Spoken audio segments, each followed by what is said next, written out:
ඔබ මොකක් හරි වෙලාවක රූපයකට ඇලුනොත් වෙනකනේ. ආය ඔබට ගොඩ යෑමක් නැහැ. අපිට හිතක් ඒ කාන්තෙම ඕන වෙනවා කියන්නේ. එහෙනම් පිරිනිවන් පානවා කියලා කියන්නේ හිත හට ගන්න වැඩ පිළිවෙලක නවතින වෙනවා. ඒකනේ පිරිනිවන් පානවා කියලා කියන්නේ. රහත් වෙනවා කියලා කියන්නේ හට ගන්න හිතේ තණ්හාව නිරෝධ වෙන එක. පිරිනිවන් පානවා කියලා කියන්නේ හිත හට ගන්න වැඩ පිළිවෙලම නිරෝධ වෙන එක. දැන් එනම් කල්පනා කරලා බලන්න පිළිතුරේ. ඔබ කවදා හරි දවසක හිතවල හට පහළ වෙන දේවල් වලට ඇලුනා. රූපයකට, ශබ්දයකට, ගන්ධයකට, රසයකට, ස්පර්ශයකට පිරිනිවන් පානවා කියන එක ඉවරයි. කවදාකවත් ඒක කරගන්න හම්බෙන්නේ නැහැ. හරි භයානක දෙයක් පින්වතුනි මම ඔබට කියන්නේ. තණ්හාව කියලා කියන්නේ ඒ තරම් භයානක දෙයක්.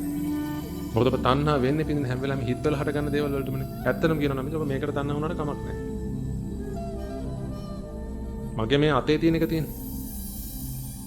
ඔබට පේන එක නෙමෙයි මම මේ කියන්නේ. මගේ අතේ තියෙන එක මේ තියෙන.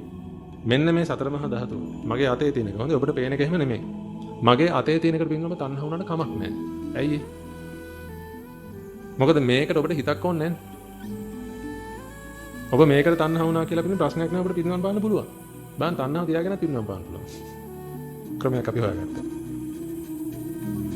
දැන් බුද්ධිමත් අහන්න ඕනේ මේ දේවල්. නේ නැත්තම් බලයි තණ්හාවක් තියාගෙන පිරිනවන් පාන්න පුළුවන් නම් මොකටද අපි පන්සල් යන්නේ? තේරුම් ගන්න මම මේ කීප එක වෙන්නේ.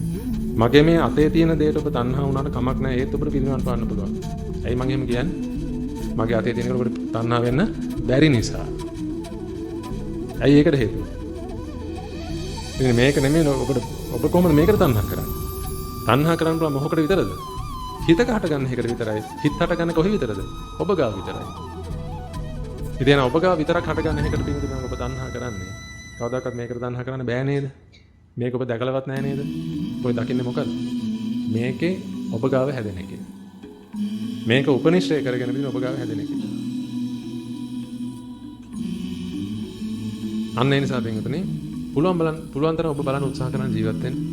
ඔය රූප, ශබ්ද, ගන්ධ, රස, ස්පර්ශ හැෙනකොට ඔය ඔබේ ලෝකයේ හැදෙන බව සිතල්පනාවෙන් ඉන්න බලන්න.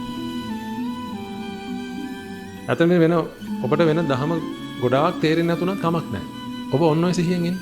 ඔය හිතක් ඔය පහළ වුණේ කියන්නේ.